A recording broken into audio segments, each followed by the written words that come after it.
Salut Frédéric. Ça va? Bonsoir, mais bientôt bonjour parce qu'on est tard là. Toi, tu aimes bien Tu vas travailler bien? tard. Tout va bien, tout va bien. Toi, tu aimes bien travailler tard. Bah oui, moi je suis un peu décalé puisque je suis artiste hein, à la base, donc je travaille la nuit et puis après je dors le matin et puis l'après-midi je peux rencontrer les gens, être en relation avec le monde et puis après je crée la nuit. Je Je pensais suis à un peu toi. décalé d'une demi-journée. Je pensais à toi récemment. D'ailleurs, derrière toi, c'est la raison. J'étais à Naples et au musée de Naples, il y a la sculpture qui est derrière toi que tu as dessinée, le Hercule Farnese, qui est une des plus impressionnantes. Bon, il a une épaule un peu déboîtée, hein, le Ah, il Hercule, a une mais épaule qui est sur une pierre avec un lion, ouais, le Hercule. une peau de lion. Et je pensais à toi, donc je ne sais pas si tu avais reçu la photo que je t'avais envoyée. Sûrement, oui, Ouais, oui, sûrement. oui, oui, oui, j'ai reçu, j'ai reçu. Très bien.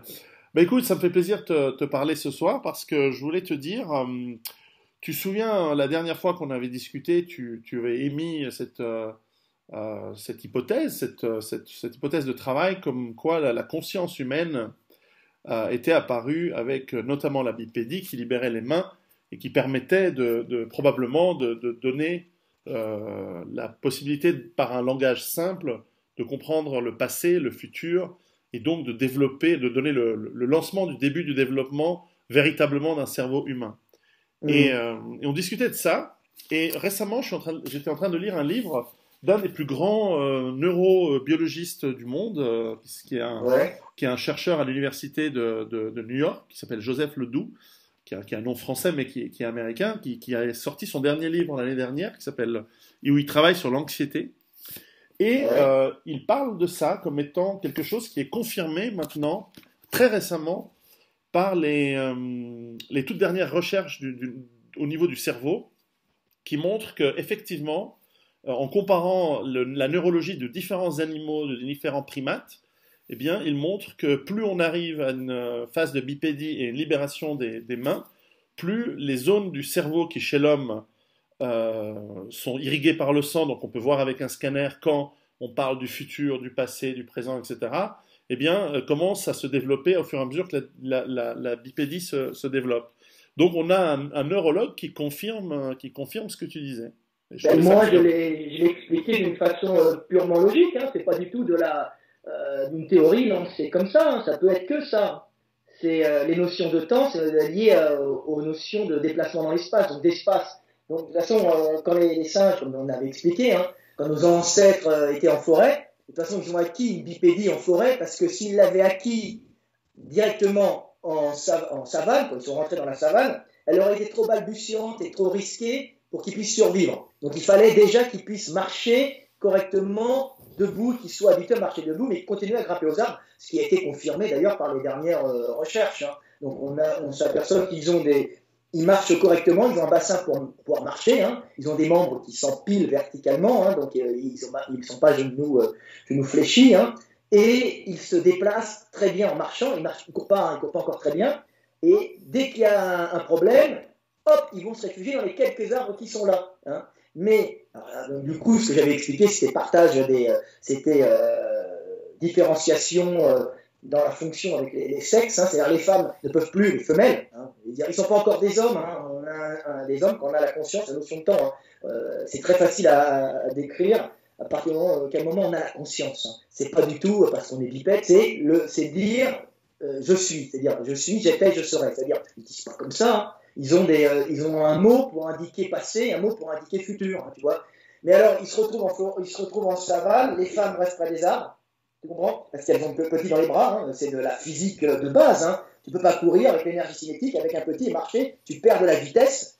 Hein. Quand tu l'as sur le dos, ça va comme une femelle chimpanzé, mais en savane, il y a beaucoup de prédateurs, tu es obligé de l'avoir dans les bras et de rester pas trop loin des arbres, tu vois, pour pouvoir grimper avec ton petit dans les arbres. Parce que si tu es trop loin, tu ne courras pas assez vite comme une quadrupède et tu vas te faire bouffer. Donc c'est les femelles qui passent les premiers avec les petits. Donc les hommes vont chercher la bouffe et complémentent le régime calorique des femelles pour pour les alimenter, si tu veux. C'est l'histoire que j'avais expliquée, sexe contre nourriture. Tout à C'est fait. une base, c'est pas parce que j'invente ça, c'est parce que énergétiquement, il n'y a pas d'autre moyen. et qu'une femelle bipède, avec une bipédie balbutiante, ne peut pas s'éloigner trop des arbres près de la rivière en général, arbres près des rivières ou près des points d'eau, parce qu'ils ne peuvent pas non plus s'éloigner des points d'eau, tu vois, c'est un problème. Donc les hommes, ils partent à l'aventure pour chercher de la nourriture, tu vois. Donc à ce moment-là, il n'y a plus assez de calories végétales, puisqu'on est en savane, ils n'ont pas un estomac fait pour les graminées, hein. Oui. Ils n'ont pas un système digestif fait pour les graminées, comme les gros herbivores de savane, hein, qui composent les fibres végétales pour en tirer l'énergie grâce à leurs gros estomacs très grands avec plein de bactéries. Nous, on était des mangeurs de feuilles, pas des mangeurs de végétaux avec beaucoup de cellulose. Hein. La feuille et le fruit, hein, frugivore, et occasionnellement, comme les chimpanzés, carnivores, opportunistes, tu vois. Donc, on se retrouve avec un intestin pas assez long, tu vois, un estomac pas assez acide pour bouffer de la charogne, parce qu'il faut penser qu'on mange de la viande. Dans la viande, il y a des bactéries, mais si l'estomac n'est pas assez acide comme l'estomac des chiens, parce que les chiens, ils produisent une merde, ils bouffent un truc pourri, ils ne sont pas malades. Tu fais la même chose dans la rue, tu manges ce que mange ton chien, tu vois, t'es mort. Tu comprends? Ouais. Donc nous, on est condamnés à bouffer de la viande fraîche. Mais on n'a pas d'outils pour bouffer de la viande fraîche, on n'a pas de griffes, on n'a pas de crocs, on n'a rien. Donc on est obligé d'aller la chercher. Mais on est obligé de la voler. De la voler à qui? Aux prédateurs de taille moyenne. Donc on regarde l'horizon, tac, le futur, et là, on va, en opportuniste, chaparder aux hyènes, aux lycaons ou aux chiens. Ils ne vont pas s'amuser à chaparder ça à un lion, hein. T'imagines bien que c'est un peu risqué. Mais aux animaux de taille moyenne, aux prédateurs de taille moyenne. Et là, ils regardent au loin le vol des vautours, donc ils n'ont plus besoin d'avoir le même système de vue, puisque les primates de forêt ont une rétine. Et ça, moi j'avais expliqué ça, tu sais, quand on voit le test des petits singes, tu sais qu'ils sont capables de dire tous les chiffres, et on leur fait une seconde un ensemble de chiffres, ils sont capables de t'appuyer tous les chiffres dans l'ordre, pour avoir une banane ou une cacahuète. C'est pas parce qu'ils sont très intelligents, c'est parce qu'ils ont un système de traitement des données visuelles de l'instant, très développé à l'arrière, tu comprends, et une rétine très innervée, avec une fovea moins innervée que nous, parce que nous, on est des animaux scrutateurs de l'horizon, et eux, ils doivent voir parfaitement l'environnement arboricole pour sauter d'une branche à l'autre et pas louper la branche. C'est pour ça qu'ils ne te regardent pas aux os, les singes. Ils ne te regardent pas, mais ils t'ont vu. Alors, quand on dit qu'ils sont autistes, moi, ça m'énerve d'entendre des pétasses de scientifiques qui disent les singes sont autistes parce qu'ils ne te regardent pas. Ils vont me dire, connasse, de côté, il t'a vu. Parce que quand il saute de branche en branche, il n'a pas besoin de faire, comme nous, un balayage. Tu vois? Parce qu'il doit savoir dans quel état il est pour approcher la branche et pas se retrouver en bas de l'arbre et mourir. C'est clair. On est dans un autre milieu. En descendant en forêt, on a moins besoin de ça. Donc on marche et on va à la conquête du monde pour ramener des calories à la femme, tu vois, à la femelle. Bien sûr. Vois, parce que nous, on peut la bouffer. Et comme on continue à grimper, on peut très fort taper de haut en bas. Bam, bam, bam. Tu vois? Parce qu'on continue à grimper. Donc, on prend un bâton. On peut jeter aussi des pierres. Alors, il devait garder des petites pierres qu'il trouvait qui étaient bien, il devait les collectionner, de devoir être très primitif. Et ils partent à plusieurs. Le problème, c'est que jeter des pierres et taper avec un bâton, quand ils sont 10 australopithèques, ou après, Naledi, entre australopithèque et habilis, on se retrouve avec des petits singes très dangereux, capables de se défendre à plusieurs avec des bâtons ou des cailloux. Ils ne sont pas encore en train de chasser comme ça, mais capables de chaparder de la charogne fraîche pour ne pas s'infecter les sauvages et de la ramener aux femelles. Mais quand ils vont à la recherche de ça, ils ont les mains libérées. Et là apparaît le langage. Tu comprends? Ils peuvent commencer, à ce moment-là, grâce aux mains libérées de la locomotion, ils ne sont plus en train de marcher comme ça, comme nos chimpanzés, ils ont les mains devant eux. En plus, ils sont plus dans une atmosphère avec plein d'arbres partout. On ne peut pas indiquer dans la forêt, tu ne peux pas indiquer devant derrière réellement. Tu es dans une espèce de globalité végétale. Donc, qu'est-ce qui se passe? Ils indiquent les directions, ils font. C'est-à-dire qu'ils indiquent où ils vont quand ils voient quelque chose. Très primaire. Et puis ils indiquent derrière, par exemple, quand il y a un danger, avec la main. Donc ils mettent un son pour indiquer où ils vont, je vais, et d'où ils viennent, tu vois? Bien sûr. Je viens. Donc ils ont je viens par le mouvement, par l'indication avec les mains. Ils mettent un son, un grognement, c'est je vais, c'est je viens. Ils enlèvent les gestes, ils se retrouvent avec des notions de temps dans le langage. Et ces notions de temps dans le langage, ça permet d'expliquer ce qu'ils vont faire ou ce qu'ils ont fait. Et là naît l'homme historique, ce qu'on dit à l'image de Dieu, tu vois, c'est la conscience. Et la capacité de faire, grâce justement aux mains, au son, sur des indications spatiales indiquant je vais, la flèche du temps, je vais, je viens, t'enlèves les indications spatiales, t'enlèves les indications spatiales avec les mains, et il te reste le son, je vais, je viens, qui est un grognement, hein, qui est quelque chose de très politique. Et là, ils sont capables, par ces sons, de se projeter spirituellement dans le futur et le passé. Quand ils communiquent avec les autres, mais quand ils se remémorent dans leur tête leur passé. Donc ils redoublent, ils retriplent les connexions synaptiques et ils se font des gros ponts synaptiques permettant d'avoir une mémoire bien plus puissante que les autres animaux, qui eux sont en réflexe conditionné. Oui. Vous comprenez ? Oui. Donc, qui n'est pas conscient, qui est beaucoup moins conscient. Et c'est la conscience, et on commence à voir la conscience de l'homme. C'est l'homme conscient, l'homme capable de dire je suis, j'étais, je serai, et psychologiquement capable de se projeter dans le futur. Il est, comme on dit, omniprésent, c'est-à-dire il est par la pensée comme Dieu. C'est symbolique, mais il est par la pensée comme Dieu. C'est-à-dire j'étais, il est capable de se projeter spirituellement dans le passé. Les animaux le font aussi, ils ne peuvent pas l'indiquer, ils n'ont pas cette porte d'accès qui est par un mot, par une compression de données, dans un mot qui te donne l'accès au passé, ou une compression de données, c'est une porte d'accès temporelle, spatio-temporelle, qui est ces deux mots, tu vois, qui indiquent le passé et le présent, au lieu d'être scotché dans le présent pour la communication. Dire je t'aime, tu vois, je t'aime, ou bien maman gentille, il ne peut pas dire maman était gentille, tu vois, avant, il dit maman gentille. Il pense à sa mère du passé qui est morte, par exemple, bouffée par un lion. Maintenant, il peut faire maman gentille, dans sa tête. Il peut, par ce mot, se remémorer maman. Mais par ce mot, il se refait les connexions synaptiques et il naît des animaux capables de se projeter spirituellement dans le passé. Et plus pire que ça, c'est qu'ils sont capables très vite, ils sont capables d'avoir une notion de divinité. Si tu veux, ils sont capables de pouvoir imaginer quelque chose qui les transcende. Pourquoi ? Parce que même se transcende dans le temps. Donc, ils s'imaginent dans le futur, ils s'imaginent dans le passé. Du coup, tu peux très bien imaginer un être supérieur à toi. Un être supérieur à toi, une conscience supérieure à toi, puisque par la conscience, ils sont capables de se projeter dans le futur ou dans le passé. Par ce mot, par les mots indiquant. Et ils n'ont pas de verbe. Ils ont des indications temporelles, comme dans les langues primitives. Tu sais, les Indiens, comment ils s'appellent ? J'avais un copain, je l'ai là. Un linguiste, c'est le plus jeune, polyglotte qui a plus de 30 langues, il parle plus de 30 langues. J'avais découvert ça avec lui, j'avais expliqué. Et là, il était parti étudier sous mes conseils. Lui, il est péruvien, et il est parti étudier à la frontière, vers les Andes, tu sais, le côté Andes. Il y a des Indiens là-bas qui n'ont pas de verbe. Oui, d'accord. Ils ne communiquent pas, donc c'est des langues très primitives, très intéressantes à étudier. C'est des gens très isolés, donc très intéressants à étudier. Ils n'ont pas besoin vraiment de verbes. Mais par contre, contrairement à celui-là, ils ont des notions de temps. Ils ont simplement un son indiquant qu'ils passent du passé, du présent au futur ou du présent au passé.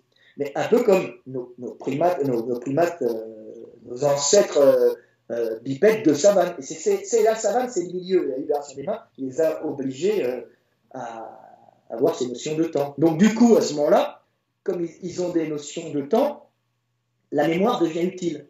Tu comprends ? Bien sûr. Avant, tu n'as pas besoin de mémoire, tu fonctionnes au réflexe conditionné, tu vois ? Parce que si tu commences à essayer de penser... Et là commence à avoir les compressions de données en mots, tu vois ? Parce qu'ils peuvent plus facilement stocker des souvenirs, puisqu'ils peuvent se les remémorer, tu vois ? Donc à ce moment-là, tu arrives à la compression de données sensorielles en données uniquement sonores. C'est-à-dire que quand tu penses, c'est des reprises de cours, tu veux, quand tu penses maman, tu vas la penser, tu vois, dans tes rêves, quand tu dors, tu vois maman, c'est-à-dire que tu la sens, tu sens l'odeur de maman, la couleur de maman, le son que maman fait quand elle parle, tu vois, maman, parce que les petits ont sûrement un son pour dire maman, tu vois. Mais tout ça, ça prend trop de place au niveau du cerveau, dans la mémorisation, tu vois. Donc tu as maman, tu peux penser l'univers sans ça, mais ça demande énormément de connexions synaptiques, tu vois, de penser maman avec tous ses sens, comme la plupart des animaux, hein. pour pouvoir être utilisé très vite. Tu comprends? Et le fait de compresser toutes ces données sensorielles en un seul mot et après bloquer l'accès à toutes les sensations, donc au lieu de penser vraiment avec tous tes sens, tu le compresses en son, sonore, maintenant, ça rentre juste dans une petite zone et ça te permet d'avoir une espèce de comment ça s'appelle, mémoire vive, tu vois, de compression de données pour penser très vite. Et là, ils n'ont plus besoin d'avoir de réflexes conditionnés, ils en ont encore.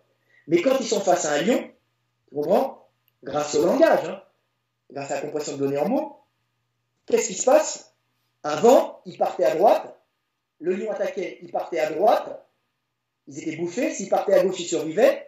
Donc, avec l'adrénaline, avec toutes les hormones qui permettent de fixer mieux les souvenirs, parce que sous stress, tu fixes mieux tes souvenirs, puisque tu as des hormones qui sont sous stress ou sous joie. Tu as des hormones qui se fixent sur les connexions synaptiques entre les neurones qui ont servi à ton acte de survie. Oui. Donc après, pendant ton sommeil, tu vas reconnecter ça et tu vas doubler, tripler tes ponts synaptiques. Et qu'est-ce qui se passe? Ça, c'est le réflexe conditionné qui est parti à droite, tu as survécu. Donc tu n'as pas eu besoin de penser. Donc maintenant, quand tu auras un lion, hop, automatiquement tu partiras à gauche. Ça s'appelle un réflexe conditionné. Tu comprends? Ça prend pas beaucoup de place, mais tu as survécu. Mais bon, tu as une chance sur deux de mourir, mais après tu l'as. Hein. Alors que penser, c'est un tout petit peu moins rapide, mais ça te donne 2, 3, 4 solutions parce que tu penses assez vite pour que le lion ne t'attaque pas et pour envisager plusieurs solutions de sortie. Donc tu as le lion qui arrive, et à ce moment-là tu dis qu'est-ce que je fais? Je vais à droite, à gauche, tu vois tout et tu peux communiquer. Merde, je vais là à droite. Putain, il faut que tu fasses. Tu sais, mais dans ta tête, tu es en automatisme ou en réflexe conditionné, mais tu es aussi en parole. Tu as bien vu quand tu as des agressions, tu te dis merde, qu'est-ce que je vais faire? Je vais lui bousiller la gueule. C'est un truc classique. Donc, ça te donne la possibilité d'optimiser tes chances de survie en variant les possibilités de sortie. Donc, le langage te permet de dérouter les adversaires, les prédateurs ou les proies, en optimisant la variation dans ce que tu vas faire. Tu vois, tu n'es plus en réflexe conditionné, tu attaques, et là tu dis si j'apprends par la droite, je vais faire ci, et tu es capable de te projeter par le langage dans le futur, tu vois, et en plus de l'expliquer aux autres. Donc tu deviens un terrible prédateur qui calcule ses actions futures en groupe. Et c'est terrifiant. Et on devient les maîtres du monde par le langage. Et au commencement était le verbe. Tu sais, c'est Moïse qui rencontre Dieu, et quand il demande à Dieu qui es-tu, Dieu lui dit je suis celui qui est. Ça veut dire qu'en fin de compte, il est la conscience capable de le dire. Donc qu'est-ce que nous sommes nous? Nous sommes à l'image de Dieu, on est la conscience capable de le dire. Et quand tu vois, tu sais, Naledi, en Afrique du Sud, il y a une grotte, on a retrouvé des restes d'hommes.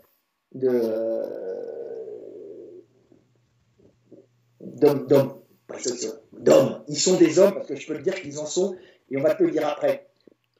On a retrouvé des restes dans une grotte, ils sont tous ensemble, il y en a plusieurs. Et visiblement, ils étaient jetés là-bas où ils avaient déjà une conscience de la mort. Donc, ils avaient déjà une conscience du divin, entre guillemets. Donc, parce que enterrer ces morts, c'est avoir une conscience du futur. Donc, avoir des notions de temps dans le langage, tu vois. Donc, eux les avaient déjà. Et moi les Naledi, je les ai situés à cause des pieds, parce qu'il y a des pieds qui sont impeccables, les Naledi. Et Naledi, il a un pied qui est entre habilis et australopithèque par la taille du gros orteil, qui est celui dernier qui permet de propulser quand tu cours. Donc plus le gros orteil grossit, plus tu es sûr qu'il est capable de faire des accélérations et de marcher et de pouvoir diriger son pied en courant.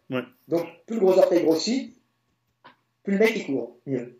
Après tu peux le voir sur le bassin. Donc rien que par deux, trois phalanges en comparaison, tu vois, tu peux dire ce que fait le mec. Et c'est pas parce que je suis extrêmement intelligent, c'est parce que c'est de la physique de base. Quand tu déplaces, quand tu connais le sport, quand tu connais le déplacement, tu sais que le dernier truc, quand tu cours, le dernier truc se fait sur le gros orteil. Hein. Ici, je sais pas si on verra. Sur le gros orteil, voilà. Là, Naledi, il a le gros orteil qui est à ce niveau-là, et Australopithèque, il est là, mais encore plus vers le côté. Tu vois, c'est assez intéressant. Et habilis, ça remonte directement, donc habilis, c'est sûr qu'il court, il marche. Tu vois, et c'est intéressant. Et on voit que les mecs déjà pas en terre, mais ont une notion de la mort donnée par les notions de temps. C'est-à-dire la capacité de savoir que tu vas crever. Tu vois, et que le temps, t'imagines, c'est le début de l'angoisse. Ah, mais exactement. Mais C'est le début de l'angoisse et c'est le début, c'est ce qu'on appelle l'arbre de la connaissance dans la Bible, c'est-à-dire l'angoisse de mourir. C'est-à-dire que l'homme a la connaissance par les notions de temps. Donc, il est à l'image de Dieu, il acquiert la connaissance par le temps, par la capacité de dire je suis, j'étais, je serai, tu vois, par des petits mots. Oui. Et là naît l'angoisse. Parce que, ok, ça te donne une supériorité sur les autres, mais ça te donne aussi la capacité de savoir que tu vas crever. Et là, les boules. Exactement, mais c'est quelque chose qu'écrivait... C'est fini le paradis originel. Non, non, mais c'est tout à fait juste. C'est d'ailleurs quelque chose... Je ne sais pas si tu as lu, il y avait un philosophe qui s'appelait Soren Kierkegaard, et vers la fin de sa vie, fin des années 70-80, il a beaucoup écrit sur justement l'anxiété, l'angoisse et la mort, et il considérait que c'était un élément indissociable de l'être humain lié à sa conscience. C'est-à-dire que sans conscience, on n'a pas cette capacité d'imaginer un futur, donc d'imaginer des potentielles souffrances, donc éventuellement quelque chose qui te donne de l'angoisse. Et lui prétendait, alors là il y a des débats alors comment est-ce qu'on gère l'angoisse? Il y a différentes écoles. Et ce qui était intéressant par rapport à ce que tu viens de dire, c'est que c'est vraiment quelque chose que la science démontre aujourd'hui comme étant exact. C'est-à-dire qu'il y a cette conscience qui est apparue et que l'on n'arrive pas à retrouver dans un grand nombre d'autres animaux. Alors, on a des doutes sur les dauphins, on a des doutes sur quelques primates évolués, mais il n'y a que chez l'homme qu'on est certain. Non, il y en a un deuxième que j'ai noté qui a la conscience de la mort. Un deuxième. Et un gros. À ton avis, c'est lequel? Un animal. Un animal. Un animal qui a des pattes, qui a des papates. Qui a 4 pattes, mais qui est capable d'indiquer les directions. Parce qu'il a des indications de direction possibles. Le chien, peut-être? Non. Pas le chien. Alors, un animal qui a 4 pattes. Un animal qui a 4 pattes, qui est très gros, et qui est capable, avec un appendice, de montrer le passé et le futur. Le kangourou? Non, avec un appendice. Un appendice. Il voit, parce qu'il faut voir ses mains, par exemple, pour pouvoir indiquer le passé et le futur. D'accord. Les dinosaures ne pouvaient pas indiquer le temps puisqu'ils avaient leurs petites pattes se dressaient avec leurs pattes sous les bras. Voilà, c'est pas Rocco Siffredi alors. Quoi? Avec un appendice, c'est pas Rocco Siffredi. Non, je donne ma langue au chat, je ne sais pas. C'est l'éléphant. D'accord. Ah bah oui. Les cimetières des éléphants. On dit les éléphants ont une mémoire fabuleuse. Ben oui, parce qu'ils sont obligés de se déplacer. C'est des énormes consommateurs. Ils sont obligés de gérer une énorme surface de caloriques, de réserve calorique. Donc ils sont obligés de savoir, de mémoriser des grandes surfaces et en plus de mémoriser un temps pour ne pas y aller trop tôt, le temps que ça repousse les feuilles, parce qu'ils bouffent trop, ils bouffent énormément, c'est des trucs monstrueux. Donc il y a une espèce de gestion, de planification du temps, et en plus ils se déplacent sur des espaces extrêmement grands, et ils doivent se souvenir de ça, et ils doivent l'indiquer aussi. Tu comprends? C'est pour ça qu'ils ont cette notion de la mort. Tu sais, on dit le cimetière des éléphants, l'éléphant qui se souvient d'un cornac qui l'avait fait chier il y a 20 ans, et puis il prend, et puis il l'écrase contre le mur. Tu sais, c'est le truc classique, la mémoire des éléphants. Mais cette mémoire des éléphants, c'est parce qu'ils la font grâce à ils ont des notions de temps dans le langage. D'abord, avec la trompe, et ça se trouve, ils ont des notions de temps sonores. Mais évidemment, ils ne peuvent pas être de grands techniciens, ils ne peuvent pas créer des outils, ils ne peuvent pas avoir une industrie, puisqu'ils n'ont pas de main.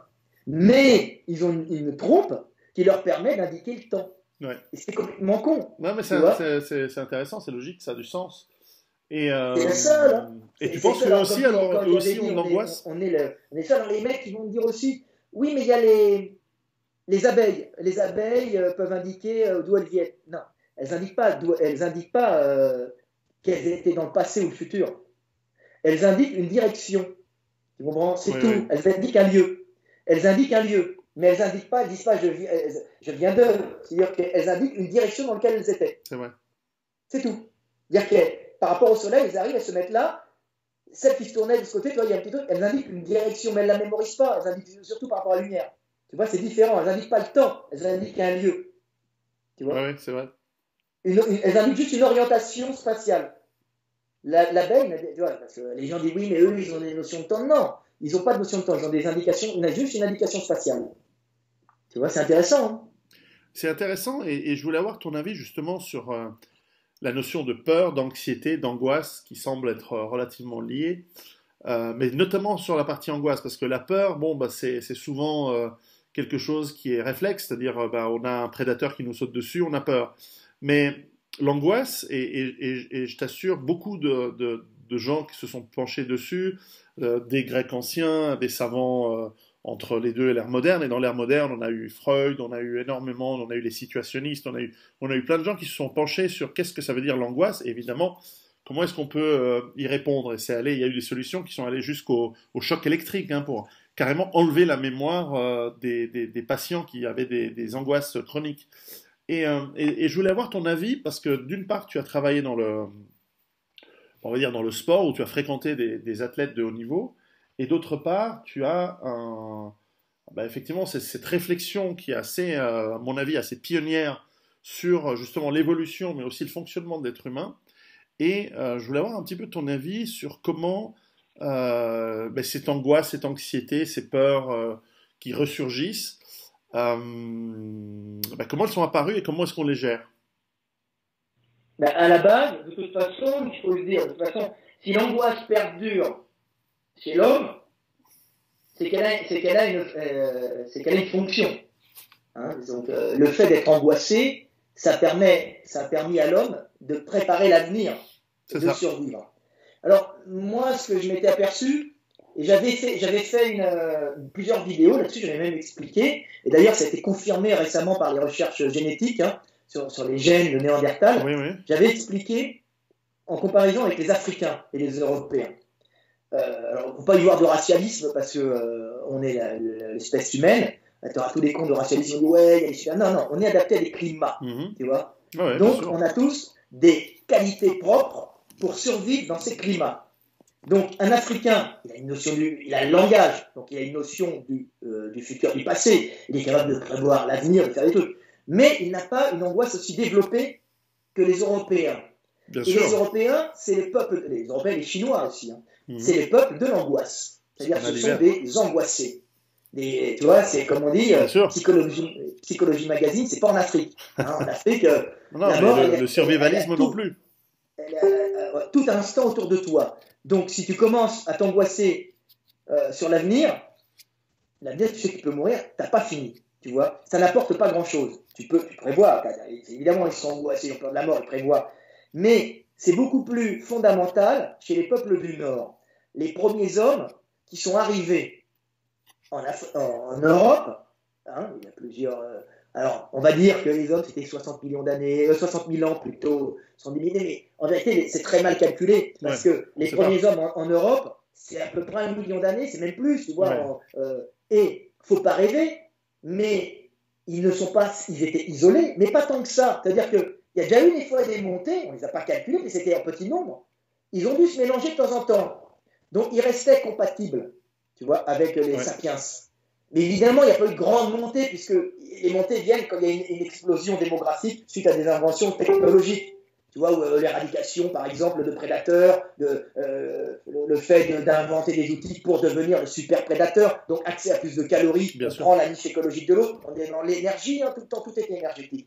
Donc, ça monte quand même. Alors, j'avais expliqué pourquoi il y avait des montées aussi, souvent, c'est par surpopulation, hein, tout simplement. Hein. On est confronté à d'autres groupes et on est obligé de monter. Tu vois, on monte pas avec plaisir. Tu vois. En général, les descentes du nord se font plus facilement. Tu vois, mais quand il y a trop de monde au sud, on ne descend plus. Les seules descentes qui se sont faites très vite, c'est les descentes des Indiens, des premières colonisations d'Amérique, au sud de l'Amérique. Je crois que c'est 10 000 ans. Attends, c'est combien d'années? Même pas. Officiellement, c'est court, mais aujourd'hui, on a trouvé des restes humains qui sont antérieurs à cela de beaucoup, qui sont significativement antérieurs. Alors, on ne sait plus très bien. Tu sais, de toute façon, je t'apprends rien. Dans le problème, c'est que quand... C'est quelques milliers, la descente, c'est quelques milliers d'années. Oui, tout à fait. Mais on pense qu'il y avait déjà des humains en Amérique du Nord, et que comme c'était peut-être soit une dérive génétique antérieure, parce que tu sais, les ponts terrestres entre les continents, il y en a eu, hein, parce que... Les Mélanésiens, je crois qu'ils avaient trouvé un truc comme ça, des restes, mais ils supposent qu'ils sont éteints là-bas.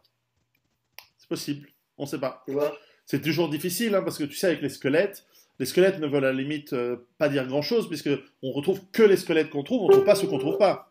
Donc, maintenant, il y a les analyses génétiques. Donc, c'est vrai maintenant, on est avec le Svante Pabo, avec ce centre, comment ça s'appelle, de Leipzig, là, comment ça s'appelle, le centre qui étudie la génétique, là. Oui. Et puis, eux, ils ont fait un travail de débroussaillage monstrueux. Et c'est grâce à eux que les gens me traitent plus de connard quand je dis qu'on était métissés aux Néandertaliens. Ça fait 20 ans que je le dis. Oui, et moi j'ai 2,8% de mes gènes qui sont de Néandertal. J'ai fait le test. Voilà. Bah, moi, sûrement, je dois l'avoir aussi. Tous les Européens l'ont, tu vois. Bien sûr. Alors que les Africains non. Et les Asiatiques, ils sont hybridés avec l'autre, l'équivalent. Denisova, oui. Voilà. Et donc ça montre qu'il y a eu des hybridations successives parce que sinon les Européens pourraient pas s'hybrider avec les Africains aujourd'hui. Voilà, et beaucoup plus qu'on ne le croit. C'est-à-dire que il y a toujours eu des montées sud-nord, moins de descentes nord-sud, parce qu'on tombe sur des concurrences. Ouais. Tu comprends? Concurrence calorique. C'est-à-dire quand le milieu est pris, tu ne vas pas être tellement accepté. Non. Et une nana toute seule, il n'y avait pas trop d'espace pour qu'une nana toute seule se déplace. Les migrations femelles, qui sont les vraies migrations femelles après, c'est quand il y a déjà une grande population. Et là, culturellement, c'est les femmes qui passent d'un groupe à l'autre, pas les hommes. C'est ce qui m'a valu de. Je pense qu'on m'a viré de Facebook. L'épigénétique nous montre aujourd'hui que les changements, on va dire entre guillemets cosmétiques, la couleur de la peau, qui sont des adaptations effectivement au soleil par exemple, mais il y a d'autres, tu vois, on en avait parlé, les cheveux, etc. En fait, les changements arrivent assez vite, en quelques générations. Et alors aujourd'hui, génétiquement, on nous dit par exemple que effectivement, les Européens et les Asiatiques ont été séparés des Africains depuis à peu près 60 000 ans. Mais 60 000 ans, c'est rien dans la longue histoire de l'humanité, parce que là, on parle d'hybridations qui ont eu lieu sur des millions d'années, sur plusieurs millions d'années. Et donc, c'est tout à fait possible qu'il y ait eu ces hybridations constantes, et puis que 60 000 ans de grosses séparations, ça nous a pas empêché d'avoir cette interfertilité. Il y a quand même des arrivées de temps en temps, mais beaucoup plus ténues, tu vois, beaucoup plus fines. C'est pas tellement vives, mais qui ont permis de garder des ponts génétiques entre les groupes, tu vois. C'est là qu'ils se déplacent quand même. Hein. Donc c'est assez important. Alors on découvre qu'il y a des groupes humains qui sont pas qu'on peut pas ils sont pas interfertiles avec d'autres, parce qu'on a par exemple trouvé des groupes il y a 2 ou 3 ethnies subsahariennes qui sont vers le Kalahari, c'est pas les San, c'est des autres, mais sont proches. Il y a des ethnies pygmées qui, génétiquement, ben voilà, on peut essayer tout ce qu'on veut, ça ne donne pas des enfants ça ne s'hybride pas avec l'humain. Et en fait, génétiquement, on voit qu'ils sont très très éloignés. C'est-à-dire qu'ils doivent s'hybrider, mais il doit y avoir quelques petits problèmes. Et tu sais que la largeur du bassin, la longueur la diversité génétique en Afrique est très très très importante, parce qu'il n'y a pas vraiment beaucoup il n'y a pas eu beaucoup de mélange en Afrique entre les groupes. Tu comprends? Parce que alors là, ça vient d'un truc, les mecs ils comprennent pas. Pourquoi il y a une telle diversité génétique en Afrique? Ils sont tous noirs, ils viennent tous d'un groupe initial, d'un groupe, ils ont tous une base, si tu veux, commune, tous en Afrique, avant qu'il y ait des Africains qui montent en Europe. Mais tous les groupes africains, quand ils ont pris leur place, ils ne se mélangent plus. Pourquoi ils ne se mélangent pas? On va faire du confucianisme. Pourquoi? Parce que l'Afrique étant tellement riche caloriquement qu'ils n'ont pas besoin de se déplacer. Donc ils restent sur leur territoire et ils gèrent. Donc tu te retrouves avec un truc tribal, chaque tribu dans son coin et pas de mélange. Tu commences à te déplacer quand tu as des problèmes caloriques. Si tu n'as pas de problème calorique, tu ne vas pas te déplacer, tu restes avec les tiens. Et comme ils n'arrivent jamais à monter en surpopulation, pour quelle raison?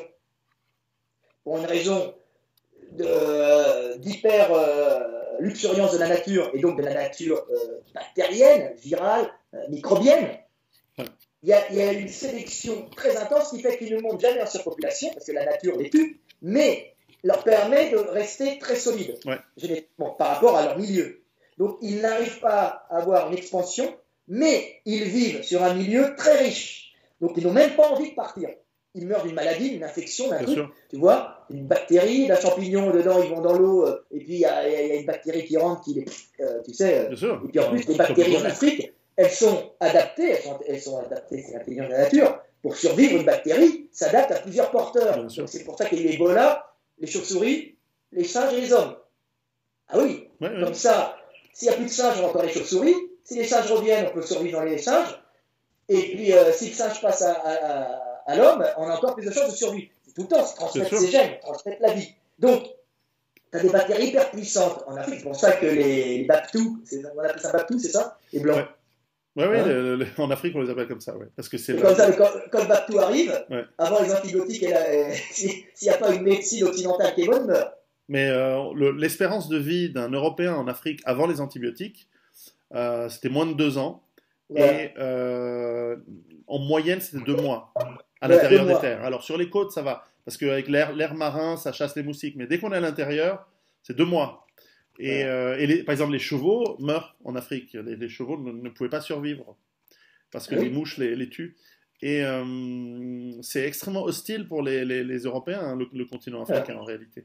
Donc ça fait des hommes, les Africains, très résistants à leurs bactéries, mais qui restent sur place. Et en restant sur place, qu'est-ce qui se passe? Ils ont des mutations génétiques qui se passent, mais périodiques. Tu sais, mais c'est des mutations génétiques. Tu vois, les mutations sont, il y a une régulation dans les mutations. Elles sont périodiques. On est programmé pour muter. Alors, attention, en période de stress sur notre milieu, le stress augmente ta vitesse de mutation pour pouvoir trouver la clé génétique pour te faire sortir, pour permettre à l'espèce de sortir de ce milieu qui a changé, en fin de compte, de cet enfer qui est devenu le milieu pour toi. Donc, le stress, donc la cortisol, tout ça, doit augmenter les mutations. Et ces mutations sont 99% négatives. On dit que le stress apporte le cancer, beaucoup. Voilà. Tout à fait. Il apporte des mutations, mais il apporte aussi la clé. La clé pour permettre à l'espace de survivre. Donc, tu as 100 mecs qui meurent avec des mutations pourries. Tu en as un qui a une bonne mutation, une petite variation, et lui, ses enfants et les métis qui l'apporteront, les métis et ceux qui les portent, ses enfants, eux survivront mieux que les autres, et hop, ça repart, tu vois, de plus belle. Et c'est ça. Donc en Afrique, tu n'as pas de changement de milieu, mais tu as tout le temps des petites mutations, boum, boum, boum, boum, boum, ce qui fait que chaque groupe est isolé, chaque groupe a des mutations, et chaque groupe se différencie génétiquement les uns des autres, même s'ils sont adaptés au même milieu. Les mêmes milieux. Mais ils ont une façon différente de s'adapter. Donc ils se retrouvent avec une variation génétique beaucoup plus riche en Afrique qu'en Europe. Et ça explique cette... souvent les Européens à l'époque se moquaient des Africains en disant ils sont indolents. Mais c'est aussi cette angoisse et ce stress qui est moins présent et qui se voit dans l'attitude, qui est beaucoup plus dans le présent, etc. C'est pas une critique. C'est effectivement une adaptation à l'environnement. Et donc, pour revenir à cette approche d'anxiété, de peur et d'angoisse, comment tu l'as vu, toi, dans ton expérience par rapport aux Européens Moi, je suis un pur Européen. Et j'ai fréquenté beaucoup, quand j'étais dans ma jeunesse, à Montparnasse, les Africains, des boîtes de nuit.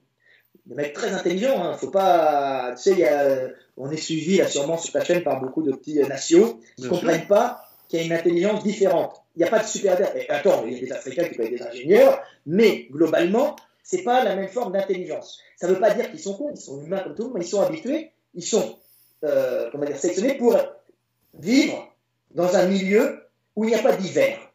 Donc, il n'y a pas l'angoisse d'appréhender la mort de la nature, donc tu n'es pas obligé de prévoir l'avenir pour survivre. L'Européen, c'est quoi? C'est le peuple chinois ou l'asiatique, c'est le peuple de l'hiver. Donc, c'est ceux qui savent que tous les ans, ils peuvent mourir à telle saison, il n'y aura plus de calories, plus rien à bouffer. Donc, le mec, pendant toute la bonne saison, il va penser qu'à la mauvaise. T'imagines le problème que ça fait? Nerveusement, c'est très dur. C'est sûr. Alors que l'Africain, lui, il n'a pas pensé à la mauvaise saison. Lui, son problème, c'est survivre maintenant, ici et maintenant, aujourd'hui. Donc, il est dans le présent. Et là, il doit s'adapter au présent. Donc, il a une très grande conscience du présent, très grande conscience des mecs qui sont autour de lui, très grande conscience des relations des gens autour de lui. Il a tout de suite pigé que lui, c'est le chef, elle, non, machin. Donc, ça fait des diplomates, des gens capables de parler plein de langues, des gens qui sont dans l'instant et qui sont capables de comprendre les relations humaines de l'instant. C'est pour ça qu'on voit les Américains, comment c'était les diplomates américains, africains. Ils envoient, Powell. Comment? Powell, voilà, mais il y en avait d'autres. Ouais, il y en a plein. Les Africains, t'en trouves plein dans les relations Avec Kofi diplomatiques. Annan aux Nations Unies, par exemple. Kofi Annan, par exemple. Pourquoi? Parce que génétiquement, ils sont capables de gérer beaucoup de choses sur l'instant. On appelle ça souvent l'intelligence émotionnelle, qui est différente, quoi qu'il y ait des corrélations, mais elle est différente que le quotient intellectuel, qui est un peu la manière, on va dire, du monde moderne de mesurer. J'aime pas ce quotient intellectuel. Ben, Moi, je dis, c'est un test d'intelligence fait pour les problématiques des gens du Nord. oui, mais ça, c'est vrai. C'est vrai. C'est tout. Quelqu'un Donc, qui a un très haut QI, si tu l'emmènes dans la forêt, même pas équatoriale, dans la forêt tout court, il va avoir des problèmes, voilà. il va avoir des soucis, parce qu'il va, ou dans un village où il faut comprendre très vite, comme tu l'as dit, qui fait quoi et comment. Lui, il va tout de suite énerver les gens. Voilà. Et tu vois, Soros, tu l'envoies en Afrique, il va pas tenir longtemps. Pourtant, Voilà. c'est quelqu'un qui a un QI très élevé. Tu le mets dans un groupe d'enfants soldats, d'adolescents soldats du Libéria. Il est mort. Il est attaché avec des barbelés. Il lui coupe la bite, il le met dans la bouche et après il lui coupe la tête. Et il brûle le tout. Et il brûle. En disant il est trop con. Tu vois, et les autres viendront pas, on n'en veut pas. C'est à peu près ça. Ben, oui, alors que moi j'y vais, ils vont me trouver sympa. Tu vois, c'est bien comprendre, et je comprends comment ils fonctionnent. Ouais, c'est sympa. Oui. Non, c'est vrai. Alors, Après, c'est vrai que c'est une question d'environnement. Nous sommes aujourd'hui dans un monde qui valorise les hauts QI et on voit que ben voilà, c'est les gens qui sont capables de développer de l'innovation, de la technique, de l'ingénierie, etc., qui sont valorisés dans ce monde. Bon, ça changera peut-être.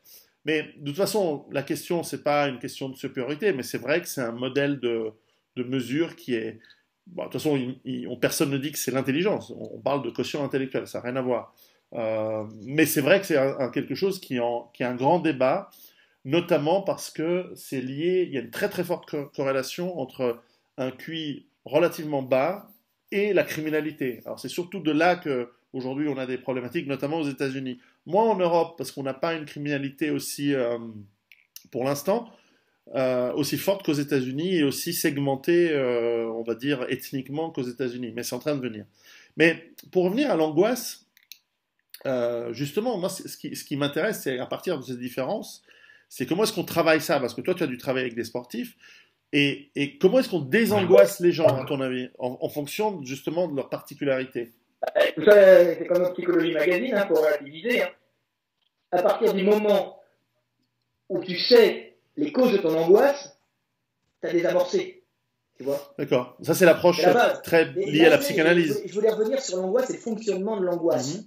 C'est arrivé avec les premiers hommes arrivés en Europe. C'est-à-dire que celui qui n'était pas angoissé, les premiers hivers qu'ils ont subis, je peux te dire il y en a plein qui sont morts. Ils ont gelé, c'était des hommes tropicaux. Donc celui qui n'a pas commencé à faire des habits, à préparer des habits chauds pour l'hiver, tu vois, essayer de trouver une grotte pour passer l'hiver, parce que se souvenir qu'il y a l'hiver, donc l'angoisse de trouver, parce qu'on dit que c'était des hommes des cavernes, mais en Europe, ça ne pouvait être que des hommes des cavernes. L'été, on était itinérants, l'hiver, et il y avait de sacrés hivers, on allait se réfugier dans une grotte. Et quand tu trouvais une grotte, tu dégageais les ours qui étaient dedans, tu vois, tu leur piquais la place. Et des grottes, il n'y en a pas des milliers. Donc quand tu es sur une grotte, tu restes dedans. Et après, tu es itinérant autour, l'été. Donc tu vas dans les grottes, tu les arranges, parce que dans les grottes, il ne s'agit pas. Au fond de la grotte, il fait 0 degré, 2, 3, 4, 5. Ouais. Avec une bonne couverture et les uns contre les autres, tu survis. Les plus résistants. Oui, c'est là qu'on a développé des corps particuliers d'Européens, comme toi, avec des gros mollets, un peu grassouillets, qui survivent l'hiver et qui ont un métabolisme qui augmente pour permettre de ne pas geler aux extrémités, tu vois, et même à l'intérieur. J'ai jamais froid. Donc, quoi? J'ai jamais froid. T'as jamais froid. Donc, tu as des sélections d'hommes, mais tu as des sélections sur la psychologie des hommes. Celui qui va bouffer plein à la bonne saison, et ça, c'est les mecs les plus gras, et ceux qui mangent beaucoup avant la bonne saison, parce qu'ils vont passer l'hiver, et à la fin de l'hiver, ils meurent. Comme tu l'avais dit dans une vidéo, on meurt en juin. Oui, c'est vrai. Moi, je disais qu'on meurt en mai, ça dépend des endroits. Tu vois, mais on ne meurt pas pendant l'hiver, on meurt juste après l'hiver, mai-juin, quand les plantes n'ont pas encore poussé. Tu vois. Et quand il n'y a plus de bouffe, tout est parti, les animaux ne sont pas encore sortis, et toi tu crèves parce que tu as déjà utilisé tout ton gras. Et tu meurs à ce moment-là. Tu vois, c'est une horreur. C'est l'horreur. Donc, c'est les mecs qui font plus de réserve de gras. Ça commence par la C'est pour ça qu'on mange les petits animaux au printemps. Parce que en été, quand les animaux, il y en a plein, tu chasses l'animal qui va te filer le plus de bidoches. Voilà. Mais quand tu es faible après l'hiver, en mars, avril, mai, qu'est-ce que tu manges? Tu manges le petit de la vache, tu manges le petit de la chèvre, parce que tu peux les attraper très facilement, même sans avoir besoin de courir.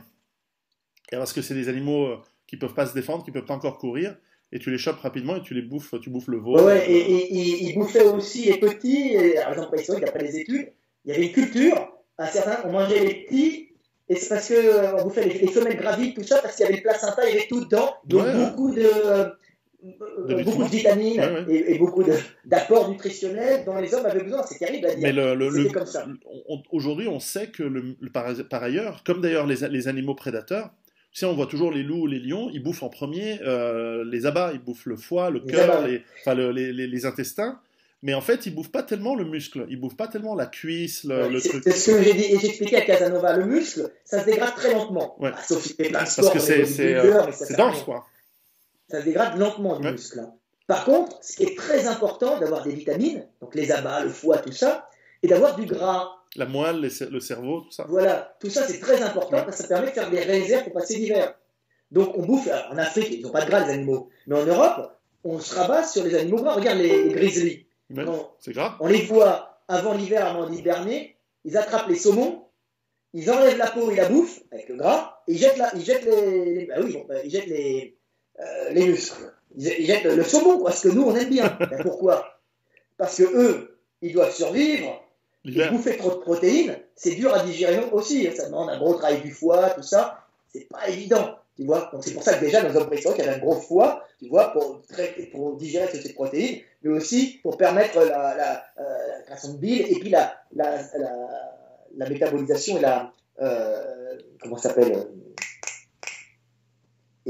l'assimilation du gras que tu avais récupéré. Et puis aussi la transformation de ton gras en énergie, en carbone, tu vois, un principe de métabolisation, tu vois. Donc c'est très important de choper plein de gras et de survivre. Donc l'Européen, c'est un bouffeur de gras. Et c'est pour ça qu'on mange du cochon en Europe. Un bouffeur de cochon, c'est ce que je me tue à dire aux musulmans. J'ai dit, l'Européen est un bouffeur de cochon parce qu'il a l'hiver, si tu veux. S'ils veulent survivre. Pourquoi Mohamed, il a interdit le cochon? Oui, c'est écrit. C'est écrit. Je veux dire, moi, les psalmodieurs de Versailles gonflent autant que les petits. On est d'accord. Comment ça s'appelle les nations primitifs insultant Mohamed. Moi, j'adore Mohamed. Je vais le dire encore parce qu'il y a des mecs qui m'insultent. Moi, Mohamed est mon exemple. Mais si, parce qu'il est intelligent. Ça, c'est vrai.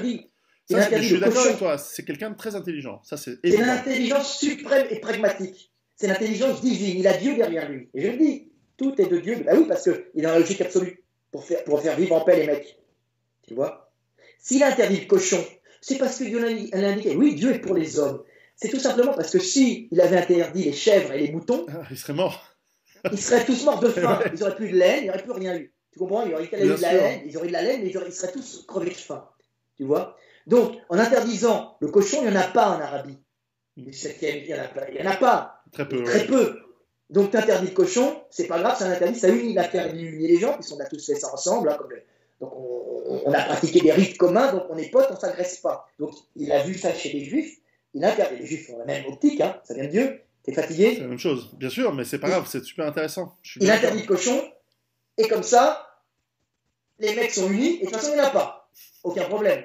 Tu vois? Bien sûr. Non, mais tout ça, c'est lié, je suis absolument d'accord. Tout est lié, l'évolution, il n'y a rien qui est au hasard. La religion, tout, rien n'est au hasard. Alors pour revenir à l'angoisse, l'Européen est angoissé parce qu'il doit prévoir l'hiver. Et ça va plus loin. Néandertal était hyper angoissé.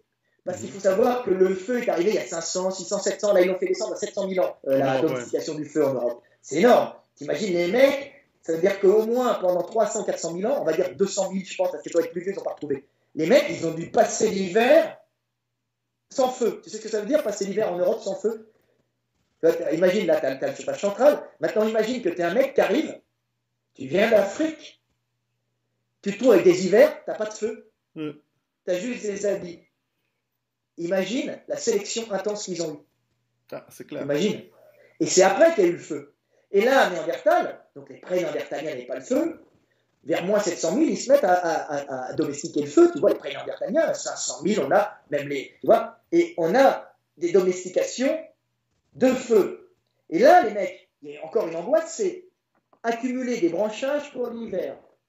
Les mecs n'y pensent pas.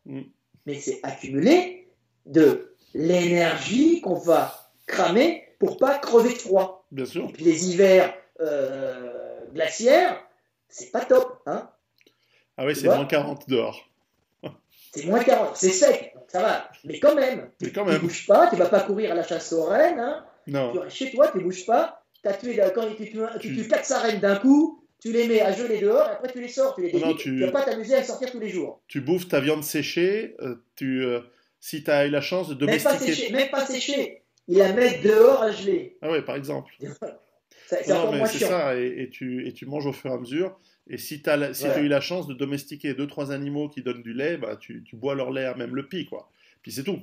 Mais à l'époque, non, à l'époque, ils n'avaient même pas ça. Non, je pense pas qu'ils avaient la domestication à cette époque-là. Après, c'est 10 000 ans, je crois que c'est 10 000, 11 000 ans, il y a dû avoir un peu avant, parce qu'on va voir qu'on est à 5 000. Il y a tout le temps des cas. C'est juste que c'est de ce que l'on sait, parce qu'en fait, cette théorie de venir d'Afrique, etc., elle est peut-être juste, mais ça s'est passé il y a très longtemps. Comme on disait tout à l'heure, il y a dû avoir un peu d'échanges. Mais aujourd'hui, on a aussi des théories de foyers multiples d'Homo sapiens, puisqu'on commence à trouver de plus en plus de restes autour du Caucase, autour des parties en Chine, etc. Remarque, c'est la théorie qui est tout le temps sortie, moi. Ouais. C'est pas possible que ça sorte qu'une fois. Non, ça sortit. Voilà. Parce que même Coppens, je discutais avec Yves Coppens, même lui, il pense qu'il y a eu des foyers multiples qui se sont interhybridés. Il ne pense plus à la théorie Out of Africa telle qu'elle avait été décrite dans les années 80. Aujourd'hui, elle est abandonnée. Non, il y a un Out of Africa massif. Mais avant, très ancien. Voilà, très ancien.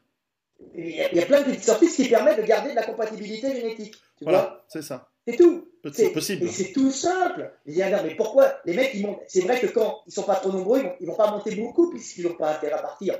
Quand tu es bien quelque part, si tu es en surpopulation, techniquement progrès technique, surpopulation, conflit, on part, on monte au nord. Tu vois.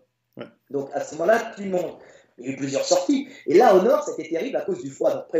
Donc ceux qui survivaient, c'est ceux qui étaient angoissés. Donc ceux qui pensaient à l'avenir. Donc angoissés, calculateurs. Je vais me projeter spirituellement dans le passé pour pouvoir survivre à cette saison, à cette mort de la nature. Donc, j'accumule du bois, ouais. Tu comprends? J'accumule du gras sur moi, tu vois, et je survis. Et après, j'accumule du blé, j'accumule des graines, et j'accumule possiblement tout ce que je trouve pour survivre. Donc, c'est la mentalité typique européenne. D'où angoisse. Angoisse de ne pas être capable de faire suffisamment. L'angoissé, calculateur, qui va prévoir l'avenir, qui va essayer de niquer le voisin pour lui prendre ses trucs. Donc, début des guerres, puisque l'accumulation fait qu'il y a des niches écologiques qui s'ouvrent, il y a les accumulateurs et il y a les pilleurs d'accumulateurs. Donc, on commence les guerres. Parce qu'il y a des mecs intelligents, tu vois. Et à ce moment-là naissent les oligarchies qui vont, à ce moment-là, dire aux mecs, bon, on continue à produire, nous, on vous défend des mecs qui vous pillent. Bon, en général, ceux qui défendent des mecs qui pillent, c'est les pilleurs. Bien sûr. Qui viennent dire, on vous défend des autres pilleurs. Bien sûr. Donc, c'est tout le temps des mafias. C'est les 7 mercenaires. Tu te souviens, c'est les 7 mercenaires de Kurosawa. Voilà. Je ne sais pas si tu te souviens de ces vieux films où ils avaient fait une version en western. C'est les mercenaires que les paysans disent, venez nous aider pour nous défendre contre les bandits. Puis en fait, les mercenaires, au bout d'un moment, ils disent, mais on peut devenir les chefs de ce village. Parce que, oui, et baiser toutes les femmes. Exactement. Donc au bout d'un moment, on s'installe, on reste, et on devient le baron, le duc, le roi. Et alors, pire. Alors au début, c'est une oligarchie de défense guerrière. Quand ils ont éliminé tous les mecs, c'est ce que j'ai expliqué dans mes vidéos, quand tu élimines tous les dangers, t'es un bandit, tu dis, on vient vous protéger les autres, mais nous-mêmes aussi, puisqu'on n'a plus à piller. Donc vous nous nourrissez, on vous protège. Le problème, c'est que quand tu as évincé tous les mecs qui sont autour de toi, tu as les agriculteurs, tu as les producteurs qui sont là, tu dis, attends, t'es gentil, maintenant, ça fait déjà 20 ans qu'il n'y a plus personne.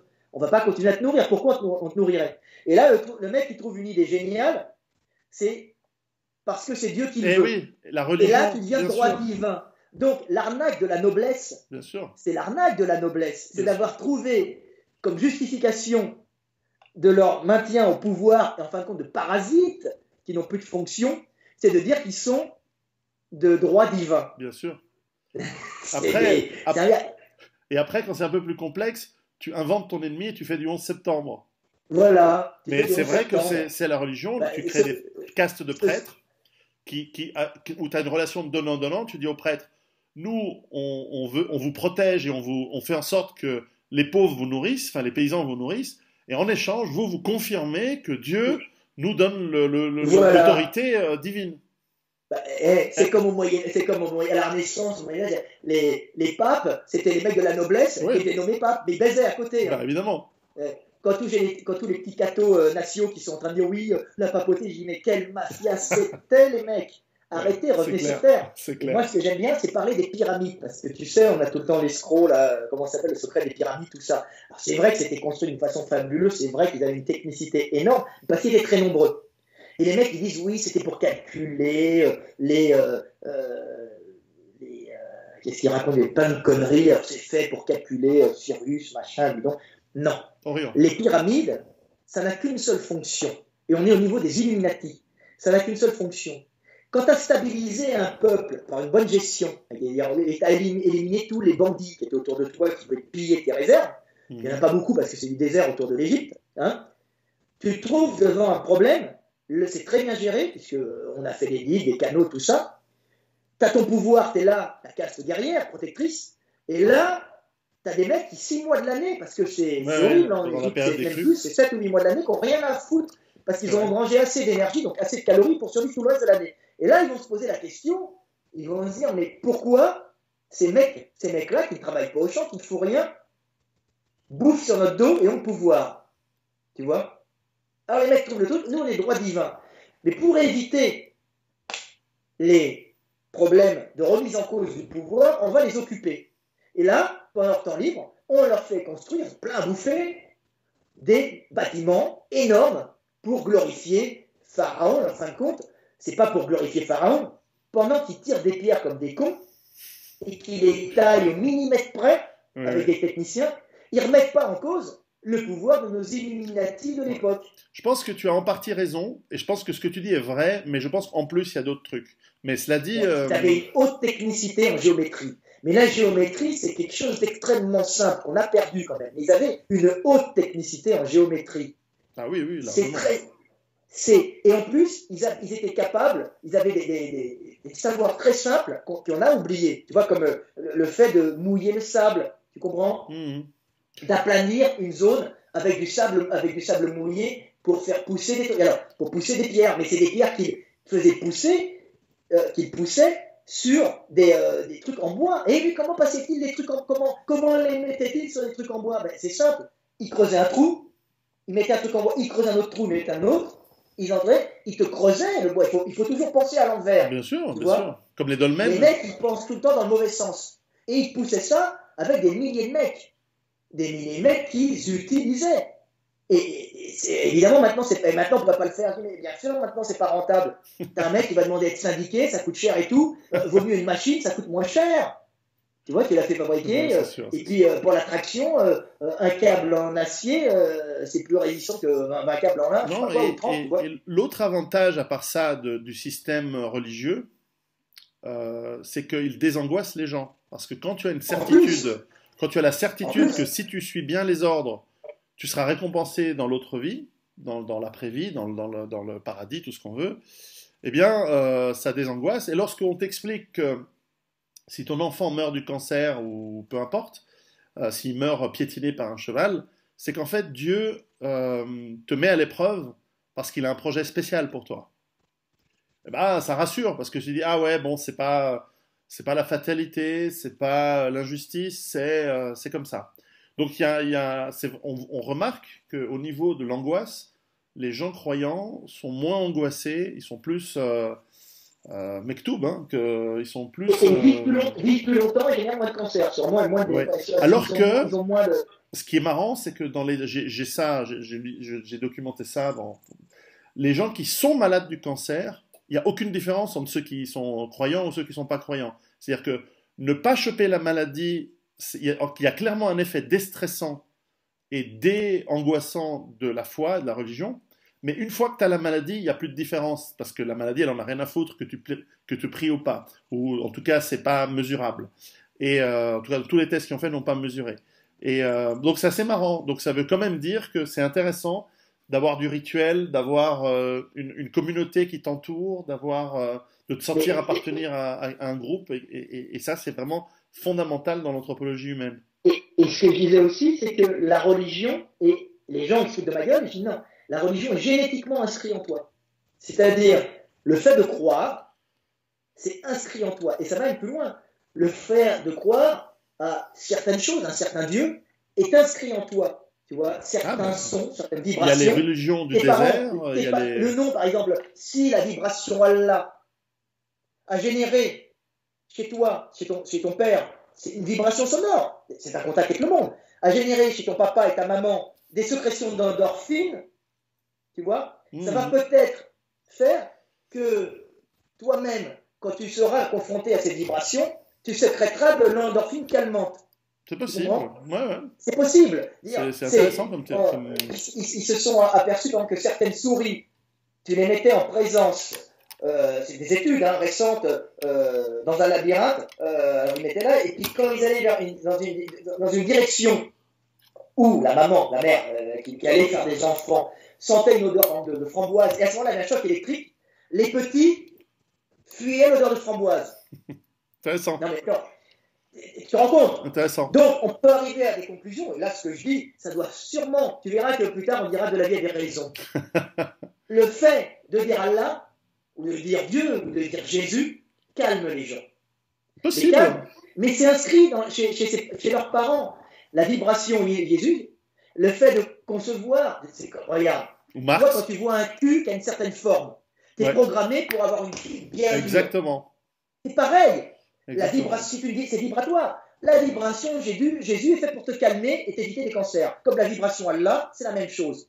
C'est pourquoi tu es programmé pour aimer cette forme. Parce que au niveau vibratoire, cette forme génère chez toi des sécrétions d'endorphines, génère le plaisir. Tu vois, et la mémorisation. Tu vois, c'est ça. Comment se fait-il que tu es programmé pour aimer certaines formes? Comment ça se fait que ça se passe comme ça? C'est le passage de l'imprégnation de cette mémoire d'espèce.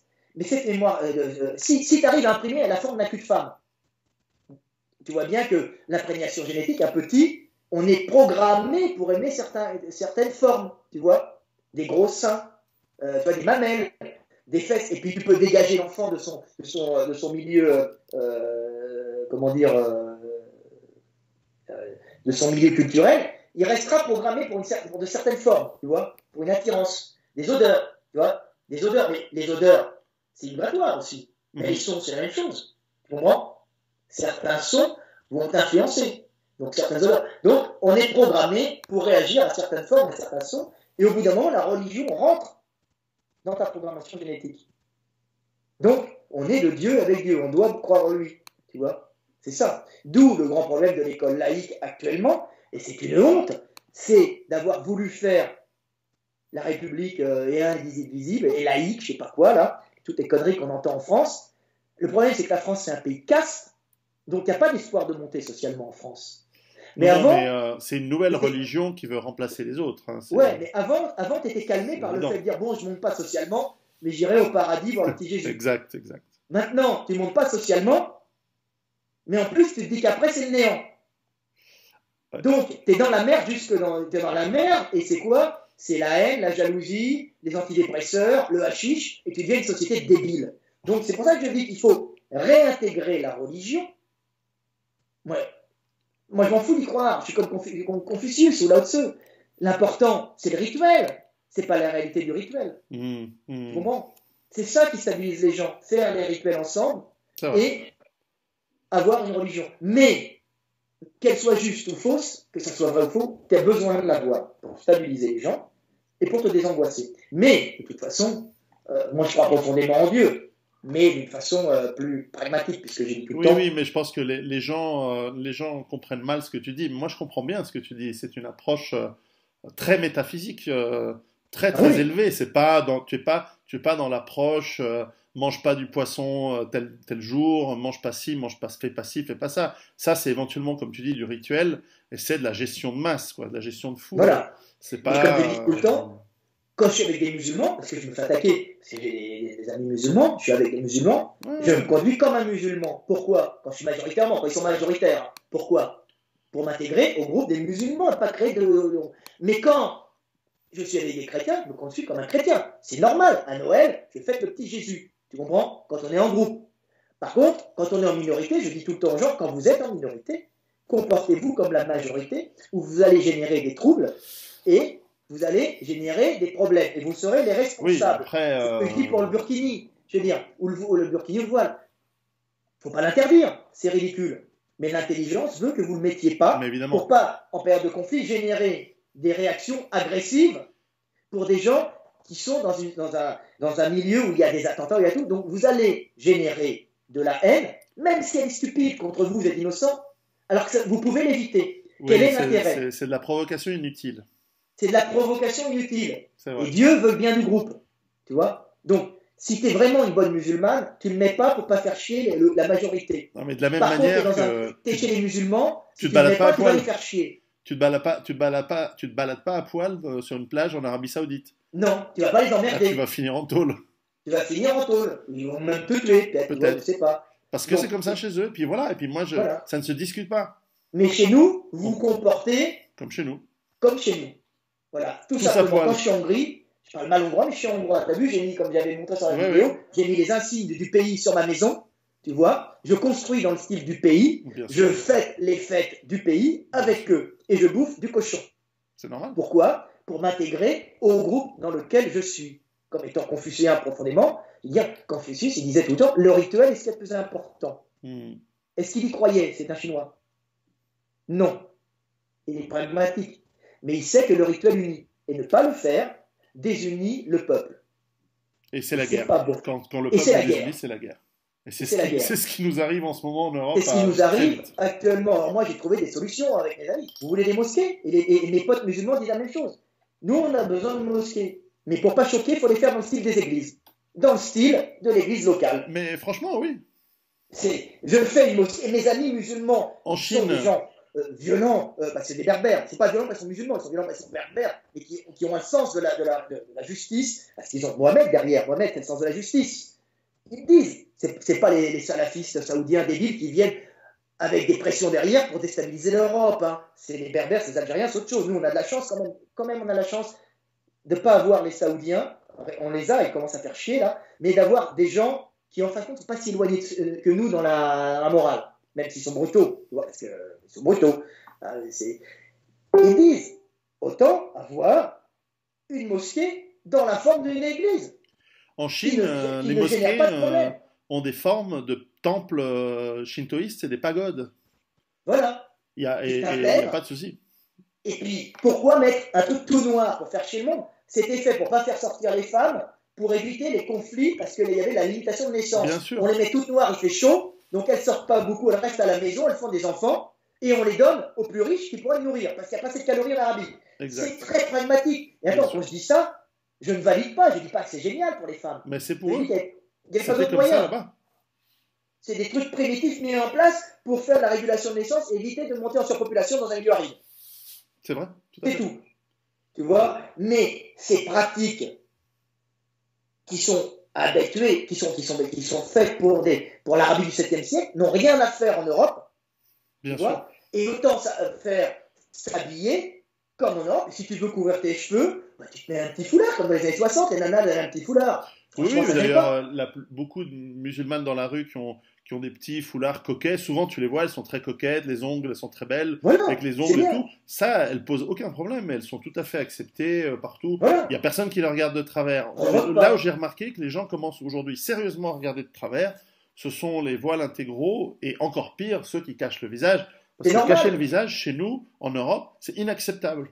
C'est inacceptable pour un Européen. Ça va créer des désordres. Donc, il ne faut pas interdire. Il faut interdire ce visage parce que il y a des terroristes. Donc, la loi, quand tu rentres quelque part... Non, et puis en Europe, on regarde le visage des femmes. Voilà. Ça fait partie de la reconnaissance et ça fait partie de l'égalité qu'on s'octroie depuis très très longtemps. Sur ce point-là, en tout cas. Il n'y a jamais eu de problème réellement calorique depuis la gestion de l'hiver en Europe avec les réserves. Le fait d'avoir une femme qui a un enfant hors mariage, ou pas hors mariage, ça fait une fille mère, mais ça n'entraîne pas toute la famille dans la mort, si tu veux.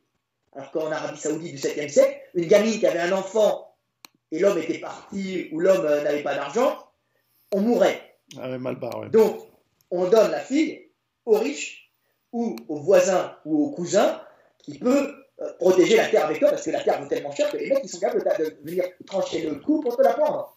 C'était des guerres tribales. Hein. C'est pour ça que Mohamed a pacifié cette région, ça durait jusqu'à sa mort. Après, c'était fini. Hein. Mais le temps de sa vie, c'est un exemple à suivre. Après, c'est retombé dans le chaos. Mais cette micro-histoire est une macro-histoire de ce que doit faire l'humanité. C'est un truc comme je dis, d'éleveurs de chèvres.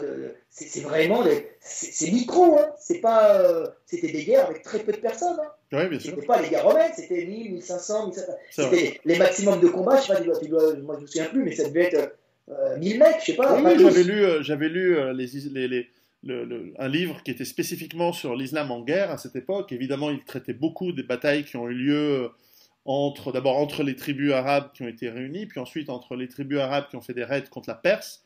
Je crois qu'il y avait une bataille très connue, je crois que c'était Badr, le nom, et effectivement, ça devait être 600 d'un côté et 1500 de l'autre. Voilà. C'est-à-dire, quand tu penses qu'il y avait des batailles romaines où ils étaient facilement 50, 60 000 de chaque côté. Ouais. Et sans compter les batailles d'Asie, hein. Ah oui, là c'est carrément encore plus, quoi. Hein, quand tu avais des empereurs mongols qui faisaient des combats, je peux te dire qu'on n'était pas au niveau de Mohamed. Hein. Non, mais c'est certain. C'est pas les mêmes. C'est pas la même base de ressources, la même base agricole, industrielle, enfin tout ce que tu veux, qui peut créer. Ah oui. Tu vois, c'est la même manière. Tu vois, quand tu regardes, quand les Allemands envahissent la Russie, ils mettent en chantier 4 ou 5 millions d'hommes. Et en face, on a 20. Et les Russes sont obligés de se replier pour réattaquer. Mais ce que j'aime bien expliquer aux petits nations qui nous suivent, souvent il y en a beaucoup chez toi. Oui, mais je les salue, je les aime bien. Vous pouvez accuser Mohamed, vous adorez les Russes, vous les nations, mais je vous explique quand même que les Russes ont fait la même chose que Mohamed. Mohamed, il a fait un repli sur Médine, le temps de reprendre du poil de la bête, et il est revenu. Et il a soumis tout le monde. Qu'est-ce qu'ont fait les Russes? Repli. Hein, en grande étendue. Ah oui, non, c'est sûr. Et ils se sont trouvés face à l'hiver russe, et ils ont crevé. Et c'est ce qui s'est passé. Mais de la même manière que, tu sais, les armées dans les croisades, elles étaient assez petites. Hein, tu sais, quand les Européens ont décidé de reprendre les terres qu'ils avaient perdues face aux Arabes et aux musulmans, bien que ce n'était pas exactement les mêmes, hein, mais enfin, lorsque les chrétiens sont partis aux croisades, ils partaient avec des armées assez grandes. Mais quand ils arrivaient en Palestine, leurs armées, elles avaient fondu parce qu'entre les gens qui revenaient, entre les gens qui mouraient pendant le voyage, et puis surtout quand ils arrivaient, ils se rendaient compte que c'était pas parce qu'on leur avait promis que c'était des terres pleines de richesses et fertiles. Alors quand tu arrives en Palestine, tu te rends compte que c'est 3/4 de désert. Tu te rends compte que ouais, il y a une période fertile au printemps et puis un petit peu en automne, mais entre les deux, il y a rien. Donc en fait, la moitié des gens ils repartent. Parce qu'ils se disent, on m'a menti, je me casse, puis de toute façon, et à la fin, tu revois des batailles entre 500, 600 chevaliers, et puis peut-être 1000 ou 2000 musulmans, et c'est fini. C'est des toutes minuscules batailles. Hein. C'est parce qu'il n'y a pas la base de richesse. Alors la Syrie, c'est différent, la Turquie, c'est différent, mais dans la Palestine, même l'Égypte, l'Égypte, c'était peut-être la plus fertile, mais en dehors du désert. C'est le reste, tu fais rien pousser. La Libye, c'est vide, il y a rien, c'est très très peu fertile. Et même l'Algérie, avant l'époque moderne, on a quand même mis en place l'irrigation, etc. Avant, comme tu sais, c'est des montagnes arides. Il n'y a pas beaucoup de... 300 km, l'Algérie, c'est 180 km de verre coincé entre le désert et la Méditerranée. Et la population était faible. Et un peu plus en Tunisie. Ouais, c'est pour ça qu'il y a beaucoup de chèvres, d'animaux que tu fais pousser. Et puis, tu fais des raids, mais l'Algérie, je crois, en 1830, quand les Français sont arrivés, c'est quoi, 1,5 million d'habitants, quoi. C'est très, très, ou peut-être 3. mais c'est très très faible. Je crois qu'en 100 ans, ils ont multiplié par. Ils sont passés de 3 millions à 36, un truc. Ouais, voilà, ils ont dû. C'est logique. Alors que dans le même temps, la France a juste doublé. Elle est passée de 30 à 60, un truc comme ça. Logique. À peu près, tu vois. Donc on est passé de 1 à 10 et pour les autres de 1 à 2. Quand tu passes quand tout d'un coup tu permets de développer l'agriculture et puis surtout tu irrigues. Parce que voilà, c'est l'irrigation. C'est des techniques européennes. Oui, parce que celui qui avait un tout petit potager, trois arbres qui donnaient des dattes, et puis son économie au fond c'était des chèvres, il pense pas à irriguer parce qu'il a des chèvres, donc il vit là-dessus et ça va. Et les autres ils vont à la ville, ils vont à Alger, et puis ils se démerdent. Tandis qu'à partir du moment où on irrigue, tout d'un coup, les types, ils se disent « Ah, mais c'est vachement plus intéressant de devenir un agriculteur, parce que tout d'un coup, j'ai de l'eau, alors on fait venir l'eau de la montagne, etc. Et puis tout d'un coup... il a plus d'enfants qui survivent. Et voilà, au lieu de faire 15 enfants et 3 qui survivent, j'en fais 15 et on a 12 qui survivent. Voilà. Et là ça devient intéressant. Ils sont tous cousins. Mon frère. Ah oui. Non, mais Attends, on s'entend, ils sont tous cousins. C'est vrai, mais c'est vrai. Les cousins, ils sont cousins. Tu vois, c'est ça. Ouais. Mais ils continuent à être tribaux. Pourquoi tribaux, c'est pas un défaut. Agressifs et tribaux, pourquoi? Parce qu'ils étaient encore dans la défense de ce territoire si pauvre. Oui, bien sûr. Mais ils étaient adaptés. Hein. Bah, oui. Mais comme il n'y a pas assez de calories, le mec qui s'installe chez toi, comme dit tout le temps, tu lui tranches la gorge. Ah oui, il ne va pas venir prendre ton territoire, tu vas plus rien bouffer. Tu vois, bien sûr. Et tu donnes ta fille au vieux cousin qui est à côté de toi. Pourquoi? Parce que il a la même famille, il n'est pas loin de chez toi, donc à deux, vous défendrez la terre. Et tu lui donnes parce qu'il est vieux, il a de l'argent et des chèvres, donc il pourra nourrir et les petits. Donc on est dans une optique de survie. Et il n'y a rien de mal à ça, il n'y a pas d'autre moyen. Et s'ils disent oui, mais ils n'étaient pas technologiques, je dis mais comment veux-tu qu'ils soient super technologiques, vu que ce n'est pas une grosse bande de territoire et qu'ils ne sont pas en communication avec beaucoup de milieux différents qui auraient pu leur apporter des innovations. Si l'Europe est si technologique, c'est parce qu'il y a des routes commerciales et des zones d'innovation avec des milieux différents qui ont obligé les hommes à trouver une invention. Mais comme il y avait plein de petits groupes, ces inventions circulaient à droite à gauche, n'étant pas séparées par le désert ou la mer. D'ailleurs, c'est tout simplement ça. À l'époque romaine, les côtes qui sont aujourd'hui de l'Algérie, à l'époque, ça s'appelait... enfin bref, le nom m'échappe, mais... Le quoi, d'où les provinces, en fait, à l'époque romaine, Tunisie, ça s'appelait l'Afrique. Nubie, Mauritanie, je crois. Le Maroc s'appelait Mauritanie, mais bon, faudrait que je vérifie, je les ai pas en tête. Mais toutes ces régions, en fait, elles étaient beaucoup plus riches à l'époque romaine parce qu'elles avaient le commerce méditerranéen qu'elles n'avaient plus à l'époque où, évidemment, dans le nord de la Méditerranée, c'était chrétien, et donc en guerre contre le sud de la Méditerranée qui était musulman. Donc il n'y avait pas le commerce. Il y avait la razzia, mais il n'y avait pas du commerce. Et donc, à l'époque romaine, parce qu'il y avait du commerce, on a eu parmi les plus grands savants de l'époque romaine qui étaient nés, donc génétiquement, c'était des Nord-Africains. On a eu Saint-Augustin chez les catholiques, on a eu des empereurs, je crois que c'était... on a eu 3-4 empereurs qui venaient de Tunisie ou de ce qui était, ce qui est devenu aujourd'hui la Tunisie ou l'Algérie. Il y a eu Septime Sévère, je crois, et puis un autre, celui qui a fait le... Bah oui, il y avait des comptoirs romains partout. Hein. Et c'était très riche. Carthage, c'était les Phéniciens d'abord, qui avaient fait les empires commerciaux quand même là-bas. Oui. Non, les villes, elles étaient extrêmement riches. Elles avaient, quand tu vas en Tunisie, tu as des colisées, tu as des cirques presque aussi grands que celui de Rome. Très grands. Mais déjà avant, Carthage, c'était un port géant.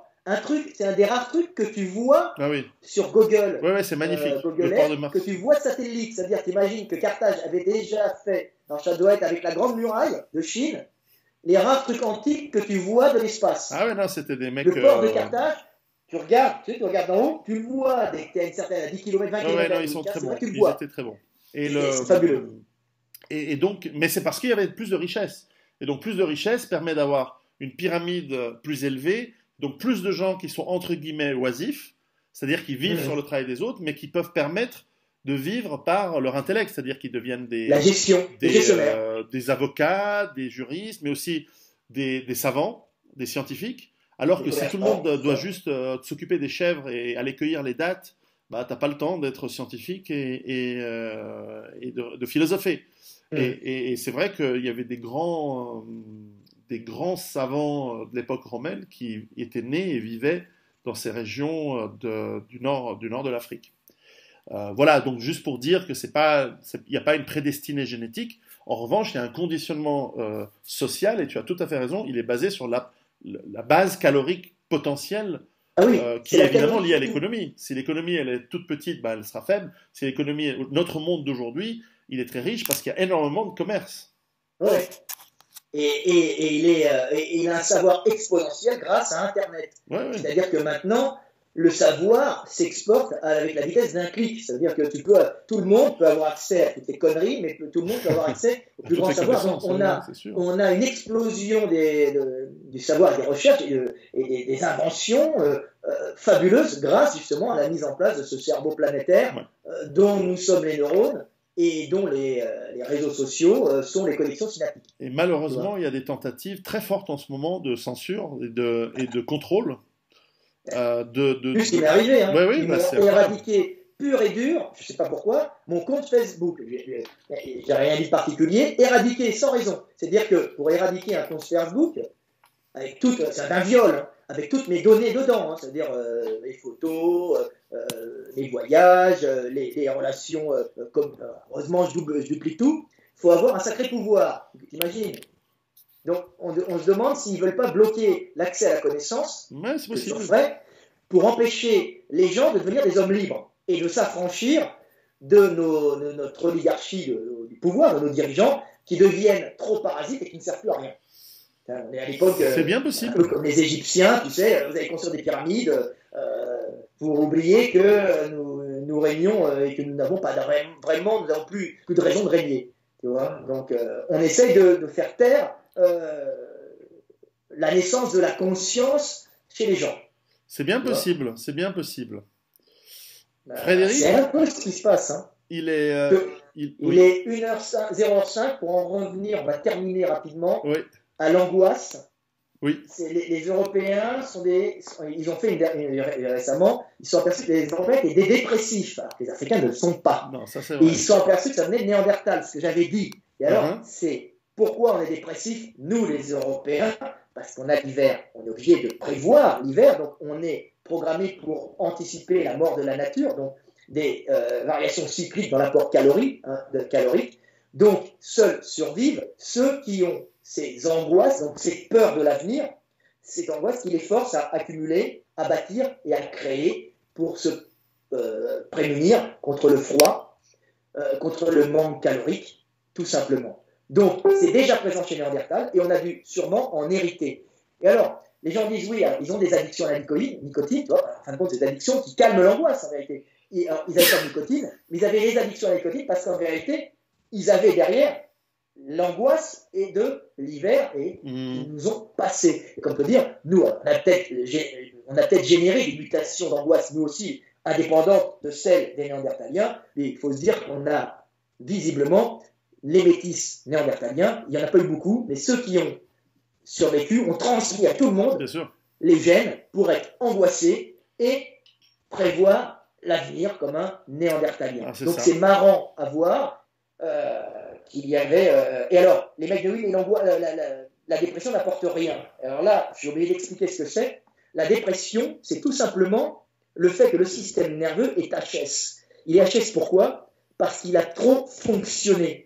C'est-à-dire qu'il a utilisé trop de neurotransmetteurs pour pouvoir penser à l'avenir en permanence au lieu de se mettre au repos de temps en temps. Donc la dépression est en vérité consécutive à un cerveau qui pense trop et qui s'angoisse trop. Ouais.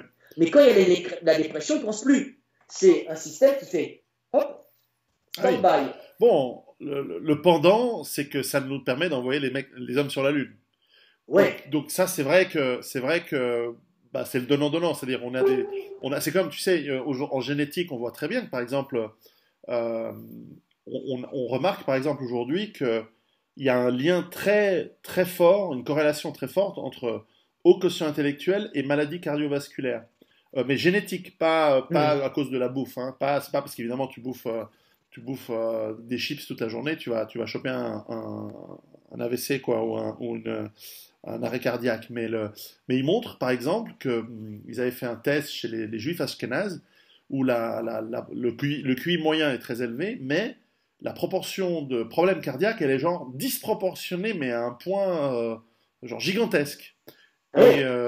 Et c'est sûrement cette angoisse où depuis que tu es petit, on te dit faut que tu étudies, faut que tu apprennes les langues, faut que tu sois bon, faut que tu sois meilleur que les autres, faut que tu sois meilleur que les autres, nanana. Mais tu crèves d'une crise cardiaque à 65 ans, quoi. Et surtout que les Juifs, ceux qui ont survécu, c'est les plus angoissés. Ah ouais, c'est les plus paranoïaques, c'est évident. C'est les plus paranoïaques, c'est-à-dire que quand tu es juif, comme tu as un système tribal. En tout cas, les Ashkénazes. Moi, j'ai beaucoup de mecs qui me suivent en Israël. J'ai un bon fan club en Israël aussi. Mais chez les musulmans aussi, on va m'accuser de tout maintenant. Tu vois, chez les nations, chez les musulmans, les blacks et tout le monde. Musulman sioniste. Je suis un musulman sioniste pour qu'est-ce qu'il y a encore pour le métissage. Tu vois, on va me trouver le truc. Donc, on s'aperçoit que les juifs sont extrêmement angoissés parce qu'ils ont un système économique qui est fait sur l'entraide. Tu vois, ils sont et puis c'est tout en haut de la pyramide. Voilà, ils sont une minorité dans une majorité, hein, et donc ils s'entraident tous. Ils sont faits pour accumuler de la calorie, donc s'entraidant, ils accumulent beaucoup plus de calories. Et quand vient une crise calorique, dont ils n'en sont pas responsables, parce que les crises caloriques, comme on dit tout le temps, c'est un battement d'aile de papillon à debout qui va générer une mousson, machin. Je rigole, mais c'est une crise, en général, ça a des facteurs qui ne sont pas des facteurs pensés par les hommes. Hein, c'est une pluie, un truc, un machin, et tu te retrouves avec... Il y a des mecs qui peuvent déclencher. Et on va dire que en général, je pense que nos élites ne sont pas si intelligentes que ça, autrement, ça ne serait pas la merde partout comme ça. Mais quand il y a une crise économique, il y a un manque calorique, et la loi que j'ai créée, j'ai dit la loi de la vie d'homéostasie calorique, fait qu'en général, on va récupérer la calorie à celui qui est en minorité et qui est plus faible. Donc avant, parce que maintenant ils ont commencé à se prémunir, donc chez le juif. Ah oui, parce que lui, il est le dernier à souffrir. Et les mecs vont dire, ouais, t'es pas solidaire, tu nous aides pas. Ah oui, ils sont communautaires en train de céder. Donc on tombe sur le juif, comme on peut tomber sur l'arménien, comme on peut tomber sur, je sais pas moi, le Tutsi, comme on va tomber. Et on lui fait sa misère. Et on lui fait sa misère, on lui récupère son énergie. Et oui. Tu vois, ça s'appelle la loi d'homéostasie calorique. Oui. Alors quand les juifs sont dans ce système, et les mecs, ils sont très intelligents, j'ai dit non, ils sont aussi contre toi, parce qu'ils sont massacrés par des connards comme toi. Ouais. Tu comprends? C'est-à-dire qu'ils n'ont pas compris que tu étais un gros con, et en cas faut partager avec le gros con parce que sinon il te pète la gueule. Voilà, et parce qu'ils n'ont pas compris que tu es un gros con et qu'en cas de crise calorique, dont ils ne sont même pas les responsables, tu vas venir les bouffer, mais pas parce que tu es méchant, parce que la loi fait que tu vas essayer de sauver tes enfants. Donc tu vas aller apprendre, là, il n'y a plus à ce moment-là d'émotion pour le mec qu'on a. On fait tu connais un survivaliste, on va faire survivre sa famille. Donc je vais aller bouffer toi, tu vois mon copain, parce que toi tu ne partages pas. Et ils sont entre eux, mais eux, ils essayent de... Et comme ils n'ont pas les moyens de se défendre, on les massacre. Et donc, les plus intelligents, les plus angoissés, les plus prévoyants, ceux qui sont les plus sensibles, ils vont se barrer, et ils vont se barrer, en général, ils n'emmènent pas la maison, ils n'emmènent pas la grande villa, ils n'emmènent que les boucles d'oreilles aux oreilles de leurs femmes, hein, c'est ça, les bagouzes, un peu de bijoux, et quelque chose de fabuleux. Ils emmènent le savoir, mais pas le leur. Ils ne sont pas plus intelligents, si tu veux, mais le savoir du pays dans lequel ils étaient. Tu vois? Oui. Et de l'Espagne, ils emmènent le savoir et ils retombent à ce moment-là. C'est-à-dire, c'est des sports. C'est comme un champignon qu'on écrase. Et ce sport arrive, il a un point d'accueil, c'est la synagogue du pays voisin ou du pays un peu plus loin. Il y a un échange d'idées. Il va trouver David qui est gestionnaire. Ah, ton idée est géniale. Son idée, ça venait, je sais pas moi, de Vladimir qui avait trouvé un truc bien, tu vois, peut-être de lui aussi. Hein. Mais l'idée du coin, l'idée polonais par exemple, qui avait trouvé un truc bien, et il emmène l'idée trouvée en Pologne par un Polonais ou bien par un Juif polonais, on s'en fout, en France ou ailleurs, ou en Espagne, et là un mec va le faire fructifier et va apporter une idée nouvelle dans un autre pays. Donc ils sont, par leur écrasement, hein, par leur massacre, à cause de le ferment culturel de l'Europe en permettant l'expansion des idées. C'est la thèse d'Attali dans son livre sur l'histoire des Juifs. Il a cette thèse-là, effectivement. Ce qui n'est pas faux, hein. C'est pas faux. C'est de la physique pure et dure, de la chimie pure et dure. Donc, il faut tout le temps se déconnecter de l'émotionnel. Tu vois? C'est tout. Et là, tu comprends tout et tu t'aperçois que nos pauvres juifs... Et c'est là où t'angoisses pas. Quoi? Et c'est quand tu es déconnecté de l'émotionnel que tu angoisses beaucoup moins. Tous les juifs que je connais, ils ont un plein qui ont des problèmes psychologiques, ils sont Oui, sous antidépresseurs, ils ont tous des angoisses. Ah oui, ils ont les angoisses. C'est pas pour rien qu'ils ont inventé la psychanalyse, c'est que c'est La tellement un psychanalyse, truc dont ils ont besoin que c'est un truc que c'est pas étonnant que c'est sorti de chez Freud et c'est pas étonnant que c'est devenu comment dire c'est pas une science mais disons une activité qui est en grande majorité, surtout aux États-Unis, quand tu vois, c'est un peu la caricature du psychiatre ou du psychanalyste new-yorkais qui lui-même a besoin de psychanalyse parce que ils sont avec des névroses et des trucs et je pense que tu as raison, il y a un aspect de paranoïa qui est amené par des...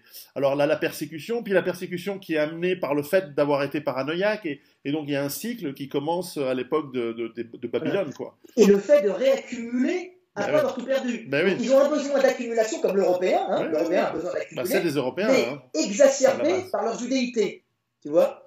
Exacerbé c'est par leur système social, c'est pas par leur religion en elle-même. C'est pas la religion juive en elle-même, c'est le système social juif. C'est autre chose, hein, la religion juive. C'est deux choses différentes. Il faut mettre les deux trucs. Il ne faut pas mettre de race dedans. C'est communautaire parce qu'un juif polonais, c'est quoi? C'est un polonais juif. Un juif allemand, c'est quoi? C'est un allemand juif. Et quand les mecs me disent les Israéliens se comportent comme des nazis, on dirait des Allemands, on dit mais c'est quoi? C'est beaucoup de Polonais et d'Allemands. C'est beaucoup de Polonais et d'Allemands.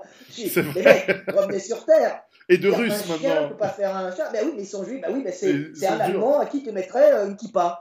J'exagère un peu, mais c'est à peu près ça. Mais en tout cas, au 19e siècle, c'était pratiquement impossible de distinguer un juif allemand d'un Allemand parce qu'ils étaient parfaitement intégrés. Enfin bref. Mais c'est vrai, il y a du vrai là-dedans. Frédéric, il est tard, moi il faut que je me couche parce que moi je suis un mec du matin. Donc, de la chance, j'aimerais bien revenir au matin moi aussi. Mais ça m'a fait très plaisir de discuter de tout ça. Et en tout cas, porte-toi bien. Et puis on se verra soit en Hongrie, soit on fera un petit call un de ces jours. Tu coupes et on discutera un peu derrière. À très bientôt. Ok, on va dire au revoir à tout le monde. C'était une petite vidéo. Voilà.